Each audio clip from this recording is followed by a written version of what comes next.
Ladies and gentlemen of the press, we have just listened to the media budget review of the minister responsible for finance. You agree with me that typical of this government, this address was uninspiring, bereft of new ideas, gives no hope, and fails to offer a roadmap for addressing the numerous problems facing the people of Ghana.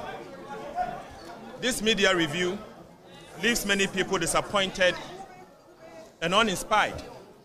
It gives no hope to the people of Ghana, and that anything this government had said and have done over the last 7.5 years, they've done nothing to reverse the negative trend. In the last 8 years, the Akufo-Addo government have burdened the ordinary Ghanaian and businesses with a number of taxes, making Ghana a high tax regime. These taxes include e-levy, COVID levy, an effective VAT rate of about 22%, a distorted value-added tax regime, a bad-tin tax, a baller tax, in other words, a sanitation levy, a high tax on petroleum product, an emission levy, a high import taxes, burdensome fees and charges across all sectors of the economy, and over 40 new taxes in the last 7.5 years. These burdensome taxes have made Ghana unattractive for investment and foreign direct investment. As a result, many Ghanaian businesses are relocating to Togo and Ivory Coast, among others. In fact, last week I heard of a company moving from Ghana to Benin Republic.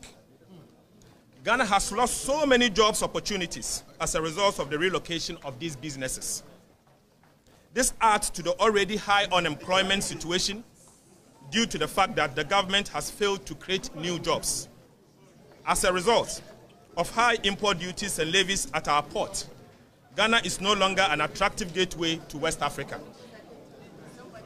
Our port, particularly the Tema port, has lost almost 50% of its traffic, with its further job losses. Living in Ghana is now exceedingly difficult as the cost of living has now become unbearable. Ladies and gentlemen, many Ghanaians are unable to put food on the table for their families and loved ones. People can simply not make ends meet. In fact, the krom ayeshe, the krom ayeshe. That is the true state of our country. The high food prices are one of the major problems facing the people of Ghana today. Yet, this media review did not provide a roadmap to arrest the escalating food prices. Planting for Food and Jobs was a monumental failure, despite the billions of Ghana cedis that have been spent so far on the program. The greatest threat to our national security today is youth unemployment and food insecurity. These two factors are fueling the loss of confidence in our democracy, reviewed in the recent Afrobarometer report on Ghana. Yet, this media review failed to address these two major concerns. At the very least, the NDC Minority Caucus expected nothing less than the removal or the abolition of the following new taxes: the e-levy, the COVID levy, the bad-tin tax, the baller tax, the emission levy, the VAT on domestic consumption of electricity, and addressing the distortions of the value-added tax regime.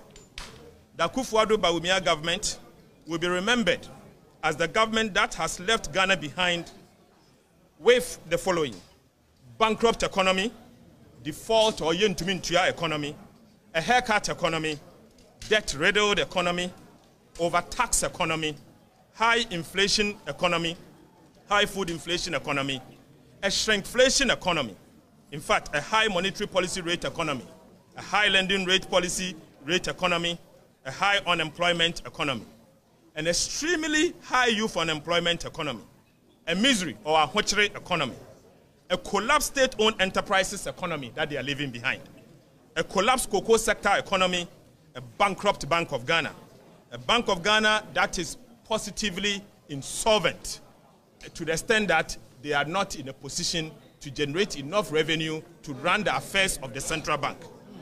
A bankrupt cocoa board, a high food inflation never witnessed in the Fourth Republic, and the highest youth unemployment never witnessed in the Fourth Republic. This is the legacy of the MPP Akufo-Addo Bawumia. Bereft of new ideas, gives no hope, and it fails to offer a roadmap for addressing the numerous problems facing the people of Ghana. Let me assure you that the National Democratic Congress and the minority in Parliament are aware of the following. We are aware of the hopelessness of our youth who cannot count on the government for jobs. We are also aware of the suffering of the ordinary Ghanaians who cannot afford 3 square meals a day. We are aware of the unbearable hardships confronting the good people of Ghana and businesses. We are aware of the collapsed state-owned enterprises such as the Ghana Cocoa Board. In fact, we are aware of the insolvent Bank of Ghana. We are aware. We are also aware that the rich have become a middle class. The middle class has become poor, and the poor has become poorer, with the World Bank estimating that 33% of Ghana's population will move to extreme poor by the year 2025. We are also aware that this government is leaving behind a high tax regime. And overall, we are also aware, among others, of the poor governance that this government is leaving behind. The NDC pledges. Our pledge is to confront these challenges head-on, beginning January 7th, 2025. Thank you. Thank you very much.